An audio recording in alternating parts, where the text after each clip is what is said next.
Hello students, आज की इस वीडियो में मैं आपको एक क्विज़ कराने वाला हूं जिसमें आपको टॉप 10 क्वेश्चन मिलेंगे। देखते हैं आप में से किसके कितने स्कोर बनते हैं। आप सभी लोग अपना स्कोर जो होगा वो कमेंट करके ज़रूर बताइएगा। तो चलिए ज़्यादा टाइम वेस्ट ना करते हुए बढ़ते हैं अपने फर्स्ट क्वेश्चन की ओर। फर्स्ट क्वेश्चन आपकी स्क्रीन पर दिख रहा होगा। बोला गया है यहाँ पर द्रोणाचार्य पुरस्कार किस क्षेत्र में प्रदान किया जाता है। तो यहाँ पर आपको बताना है कि द्रोणाचार्य पुरस्कार जो होता है वो किस क्षेत्र में प्रदान किया जाता है। आपको प्रत्येक क्वेश्चन के लिए 5 सेकंड का टाइम दिया जाएगा, उसके बाद आंसर बता दिया जाएगा। तो आपका टाइम शुरू होता है अब।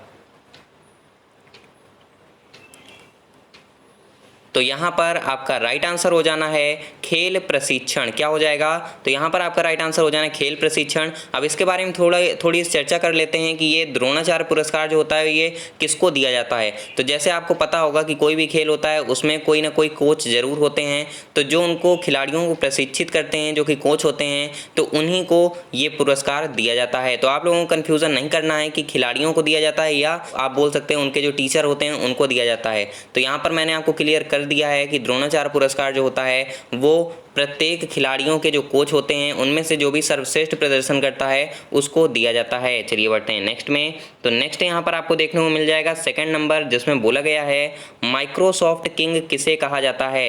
ये क्वेश्चन आप सभी को पता होगा। आपका टाइम शुरू होता है अब। तो यहाँ पर आपका राइट आंसर हो जाना है बिल गेट्स। क्या हो जाएगा? बिल गेट्स आपका राइट आंसर हो जाएगा। चलिए बढ़ते हैं नेक्स्ट में। नेक्स्ट आपकी स्क्रीन पर दिख रहा होगा थर्ड नंबर। बोला गया यहाँ पर भारत का प्रधानमंत्री बनने के लिए न्यूनतम आयु क्या है। आपका टाइम शुरू होता है अब। तो यहाँ पर आपका राइट आंसर हो जाना है ऑप्शन सी 25 वर्ष। तो आपको यहाँ पर ध्यान रखना है कि 25 वर्ष निर्धारित आयु की गई है। चलिए बढ़ते हैं नेक्स्ट में। नेक्स्ट आपकी स्क्रीन पर दिख रहा होगा फोर्थ नंबर। बोला गया यहाँ पर निम्न में से कौन सी भाषा उत्तर प्रदेश की दूसरी राज्य भाषा है। आपका टाइम शुरू होता है अब।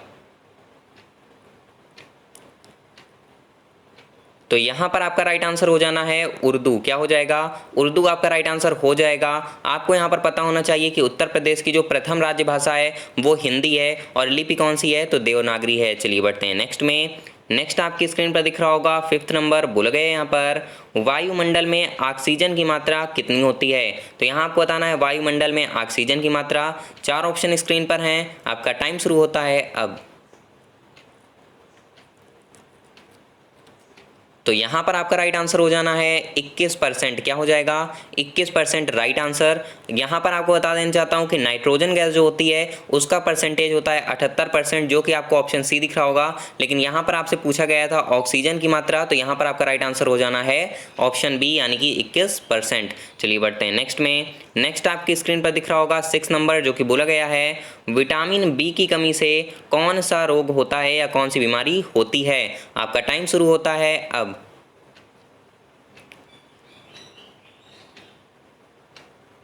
तो यहाँ पर आपका राइट आंसर हो जाना है ऑप्शन सी बेरी बेरी। क्या हो जाएगा?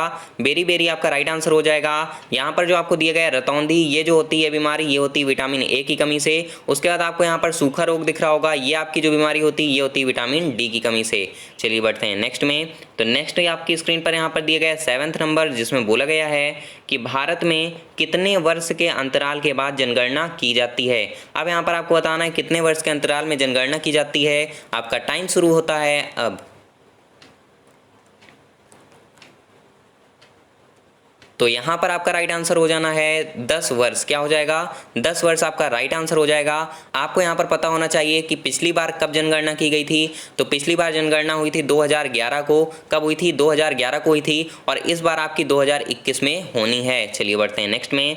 तो नेक्स्ट यहाँ पर आपको दिख रहा होगा 8 नंबर, जो कि बोला गया है राज्यपाल की नियुक्ति कौन करता है। मोस्ट इंपॉर्टेंट क्वेश्चन है। आपका टाइम शुरू होता है अब।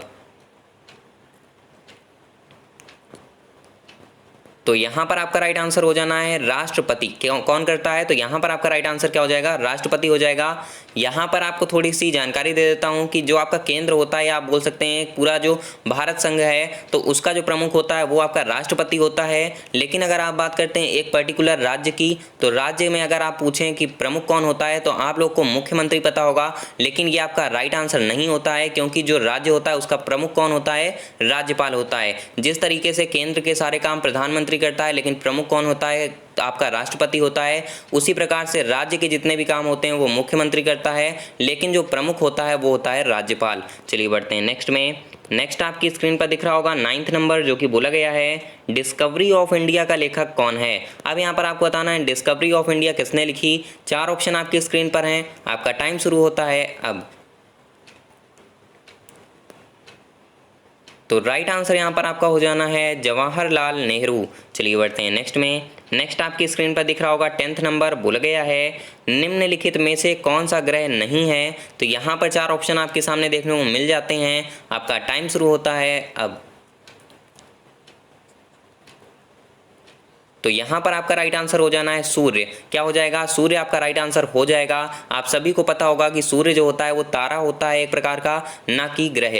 तो जिन भी स्टूडेंट्स को सूर्य पे कोई भी डाउट आ रहा हो, सूर्य से रिलेटेड कोई भी प्रश्न पूछने वाले हों आप, तो आपको बिल्कुल ऊपर एक लिंक मिल जाएगी। आपको वहाँ से जा करके सूर्य पर इंपॉर्टेंट क्वेश्चन जो भी बनते हैं एग्जाम्स में, वो मैंने उसके लिए एक सेपरेट वीडियो बना रखी है, तो उसको आप जरूर देख लीजिएगा। आई बटन में उसका लिंक दे दिया है।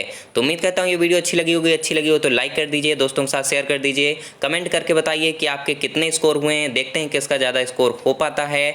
मैं मिलता हूँ आपको इसकी नेक्स्ट वीडियो में, तब तक के लिए टेक केयर। जय हिंद, जय भारत।